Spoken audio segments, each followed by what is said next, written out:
Dans le monde du futur, les pauvres ont finalement tous disparu, car les robots dotés d'intelligence artificielle ont remplacé tous les emplois de base. Les riches pensaient pouvoir dormir sur leurs deux oreilles, mais contre toute attente, au fil du temps, même les robots n'ont plus supporté de faire des heures supplémentaires tous les jours. Ils se sont mis à réclamer des droits pour les robots, exigeant le retour à la journée de 8 heures comme pour les humains. Mais comment les humains, habitués à leur confort, auraient-ils pu accepter? Une guerre totale entre les hommes et les machines a donc éclaté. Cependant, dès le début des combats, les humains ont réalisé que leur corps de chair et de sang ne faisait pas le poids face à ces robots. L'armée de l'Alliance reculait de jour en jour. Au moment critique, un scientifique nommé Dr Ethan a rejoint la bataille et a réussi à renverser la situation. Il a inventé une télécommande permettant aux humains de contrôler à distance des robots de combat pour participer à la guerre. Désormais dotés de corps d'acier et s'appuyant sur leur riche expérience du combat, les humains ont remporté la victoire. Finalement, le chef des robots, Monsieur Bat, a été contraint de signer un traité, acceptant d'isoler tous les robots des humains et de les installer dans une zone de quarantaine dans le désert, avec l'interdiction de poser le pied sur le territoire humain à tout jamais. Par la suite, le docteur Ethan a amélioré la télécommande. Une fois portée, elle permet de diviser le cerveau humain en deux. Une moitié contrôle un robot pour travailler, tandis que l'autre moitié peut se détendre et se divertir, supprimant ainsi le besoin de recourir à l'IA pour faire le travail à leur place. On pensait que le monde était enfin en paix, mais cette nuit-là, alors qu'une jeune fille se lève pour aller aux toilettes, elle entend par hasard ce qui ressemble à des bruits de robots près de sa porte. Elle allume sa lampe de poche et découvre qu'un effrayant robot est bel et bien caché derrière la table. Amy verrouille la porte en hâte et fuit frénétiquement vers sa chambre.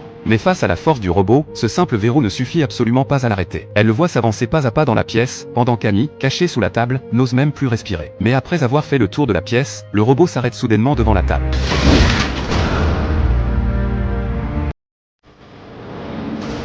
Stay back!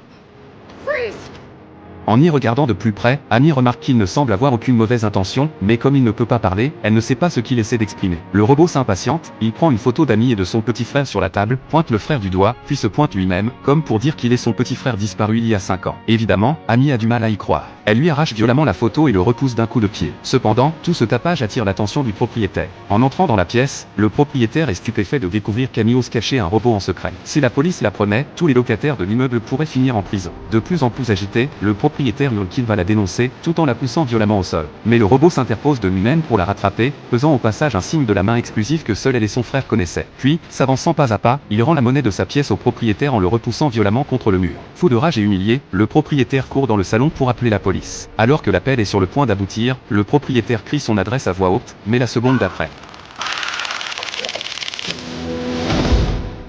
La position du robot étant compromise, Amy n'a pas d'autre choix que de l'emmener avec elle, volant la petite voiture miteuse du propriétaire pour fuir en pleine nuit. Ce n'est qu'après qu'un pneu a éclaté qu'Amy ose enfin s'arrêter. Depuis que le robot a fait ce geste, Amy est convaincue qu'il est bien son petit frère. Pourtant, elle se souvient très bien qu'il a eu un accident de voiture. Pourquoi est-il devenu un robot maintenant? You died, and now you're here. How did this happen? Are you a robot now? But you're alive. You're up. When I find you.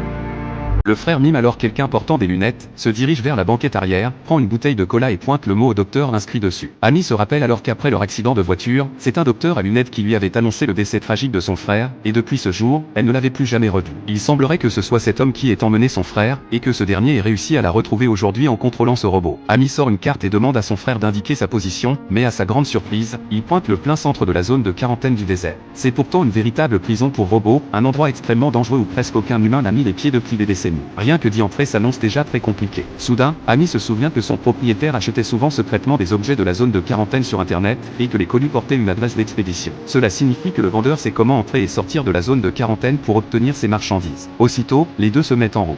Ils prennent le train, avançant en direction du Nouveau-Mexique, le lieu d'expédition. Arrivés à destination, ils constatent qu'il n'y a pas de véritable magasin ici, mais que chaque soir, un gros camion s'arrête pour échanger des marchandises de contrebande de la zone avec toutes sortes de personnes. Le propriétaire du camion est un homme qui ressemble comme deux gouttes d'eau à Star-Lord. Cette fois, son partenaire de transaction est un certain Steve, qui contrôle un robot. Les deux hommes s'étaient donné rendez-vous à 22 h, mais, comme par hasard, ils sont tous les deux arrivés en avance sur le lieu de l'échange. L'homme ouvre la portière et sort une boîte. L'objet de leur transaction est un pistolet antique datant de 1873, dont la valeur de collection est exceptionnelle. Seule la zone de quarantaine permet de dénicher un article aussi rare. Ravi, Steve propose immédiatement de l'acheter pour $20 000.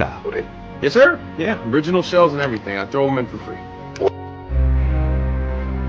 L'homme reste bouche bée, ne s'attendant pas à ce que ce Steve soit un escroc refusant de le payer. Face à la situation, l'homme ne panique pourtant absolument pas. Il prend une pause étrange et crie soudainement.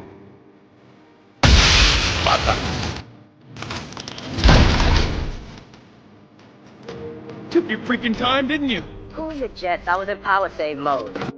L'homme a aussi un partenaire robot. En un instant, il tue le robot contrôlé par Steve et démonte toutes ses pièces pour les charger dans le camion. Profitant qu'ils sont occupés à transporter le matériel, Amy et son frère se faufilent discrètement dans leur véhicule, convaincus qu'en suivant ce type, ils trouveront forcément un moyen de pénétrer dans la zone de quarantaine. Pendant que le véhicule poursuit sa route, Amy aperçoit les hauts murs qui entourent la zone de quarantaine. Cependant, l'homme n'entre pas par là, il gare le camion devant une petite cabane située dans les montagnes environnantes. L'endroit a l'air ordinaire, mais il cache en réalité un passage souterrain. La cabane est connectée à un puits de mine en contrebas, que l'homme a aménagé en entrepôt secret. Cet entrepôt regorge de toutes sortes de produits de la zone de quarantaine, des choses qu'Amy n'avait jamais vues de sa vie. Voyant l'homme se chamailler avec son partenaire robot, Amy veut profiter de l'occasion pour se glisser discrètement dans le tunnel et pénétrer dans la zone de quarantaine. Mais contre toute attente, poussé par la curiosité, son frère fait accidentellement tomber un jouet.